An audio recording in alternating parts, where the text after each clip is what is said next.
Hello everyone, welcome back to my channel. आज की कहानी हमारी जादुई घर की। एक समय पहले की बात है। एक गांव में श्यामू नाम का एक गरीब किसान रहता था। वह बहुत ही मेहनती व्यक्ति था और उसके परिवार में उसकी पत्नी और 2 बच्चे रहते थे।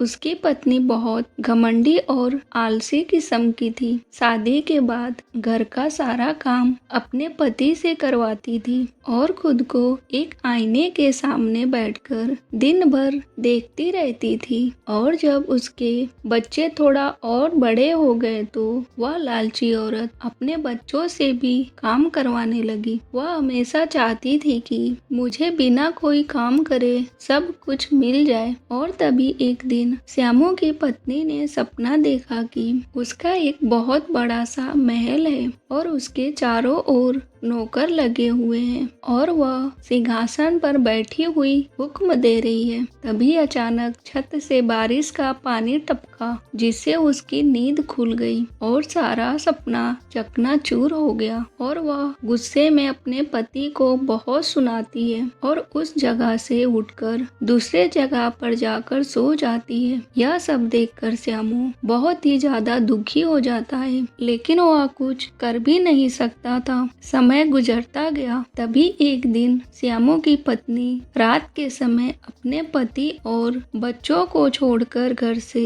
बाहर निकल जाती है और वह बहुत दूर एक जंगल में पहुंच जाती है। तभी उसे कुछ दूरी पर रात के घनघोर अंधेरे में एक चमकता हुआ प्रकाश दिखाई देता है और जब वह पास जाकर देखती है तो उसे एक अजीब सा सोने का दरवाजा दिखता है, जिसे देखकर वह देखती ही रह जाती है। फिर भी वह सोने के लालच में उस दरवाजे के अंदर चली जाती है और जब अंदर पहुंचकर देखती है तो क्या नजारा दिखाई देता है, मानो स्वर्ग लोक में आ गई हो। वह देखती है कि एक जादुई जैसे घर में चारों ओर सोने और रतन जड़े हुए फलों वाले पेड़ दिखाई देते हैं। वह सब देखकर खुशी से पागल हो जा रही थी। अपने आप को उस स्वर्ग लोक की महारानी समझने लगी और सोचने लगी कि मैं इस लोक की महारानी हूँ और मेरे सैकड़ों दासियां हैं और मैं एक बड़े सिंहासन पर बैठी राज कर रही हूँ। यह सब सोचना हुआ कि सच में उसके सामने सैकड़ों दासियां प्रकट हो गईं और एक बड़ी सी सिंहासन पर राज कर रही हूँ। उसके जाने के बाद उसका पति और उसके बच्चे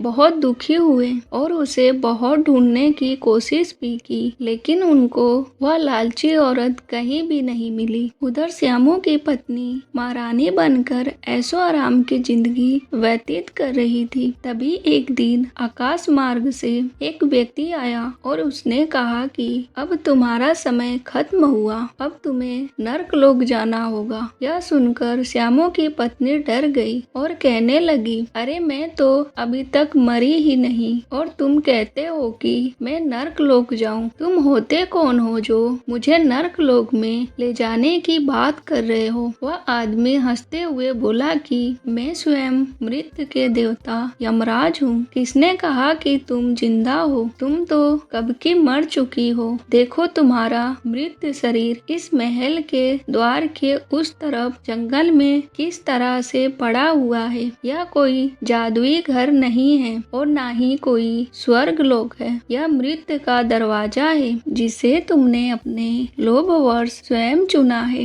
इसीलिए तुम्हें अब नर्क लोक जाना ही पड़ेगा। श्यामू की पत्नी अपनी मृत शरीर को देखकर बहुत रोई और वह गिड़गिड़ाते हुए उसने विनती की कि मुझे क्षमा कर दो भगवान, मैं लालची और पापनी हूँ। मैं अपने पति और बच्चों को छोड़कर आई हूँ। मुझे अपने पापों का प्रायश्चित करने दो। उनके साथ मैंने बहुत अन्याय किया है। अब मेरी आंखें खुल गई हैं। आज से मैं कभी लालच नहीं करूंगी। लालच से सिर्फ धन और मृत्यु ही मिलता है, परिवार का सुख और शांति नहीं मिलता। मुझे क्षमा कर दो देव। यमराज उसकी बातों को स्वीकार कर उसे कहते हैं, ठीक है, तुम्हारे पति ने धर्म और कर्म से निरर्थ मेरी पूजा अर्चना की है, इसीलिए उसका फल आज मैं तुम्हें दे रहा हूँ। हूँ, यह कहकर यमराज देवता उसे छोड़ देते हैं। अब श्यामू की पत्नी तुरंत अपने परिवार के पास चली जाती है और अपने पति के पैरों पर गिरकर क्षमा मांगती है और जंगल की सारी कहानी उनको सुनाती है। श्यामू अपनी पत्नी को माफ कर देता है और उसके बाद श्यामू और उसका परिवार सुखी से जीवन व्यतीत करते हैं। हेलो, आगे और भी ऐसी कहानियाँ देखने के लिए प्लीज मेरे चैनल को सब्सक्राइब करें। बाय।